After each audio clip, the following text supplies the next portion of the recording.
Hello everyone welcome back to my YouTube channel. So आज गोटे बड़ अपडेट रही देखिपे आज वीडियो रे। तो यूजीसी गोटे नुआ रूल आसी 45 दिन अधिक अस्थायी नियुक्ति क्षेत्र में रही संरक्षण। तो जो कॉलेज जो माने कॉलेज मानकर यूनिवर्सिटी मानकर जो अस्थायी नियुक्ति होता से नियुक्ति जब 45 दिन अधिक रोचे से नियुक्ति से संरक्षण रखिपे। 2 वर्ष नियुक्ति विवरणी मांगला यूजीसी।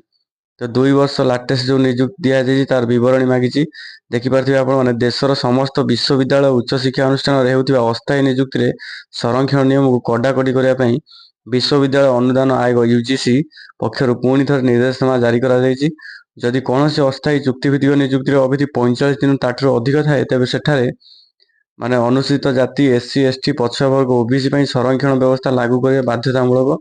यूजीसी सचिव प्र मनीष आर जोशी समस्त केंद्रीय राज्य मान्यता प्राप्त विश्वविद्यालय कूल चिठी लिखिं। तो ये गोटे बड़ अपडेट रही बर्तमान जहाँ भी हम सब नियुक्ति हम अस्थायी नियुक्ति से सब आपंकर संरक्षण व्यवस्था लागू कौन प्रकार अवहेला कर एसह गत किसी वर्ष मध्य केतक परिमाण में यह नियम अनुपालन कर तथ्य मगाई। तो 23-24 और 24-25 शिक्षावर्ष में विश्वविद्यालय और यार अधीन कॉलेज गुड़िक समस्त चुक्तिभित्तिक अणशिक्षक नियुक्तिर विवरणी देवाक कहुई।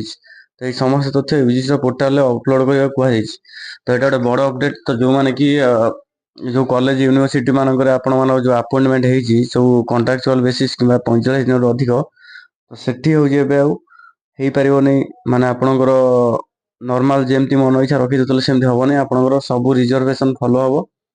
तो यहाँ अपडेट रही यूजीसी भी मागी data 2 years UGC portal upload करने।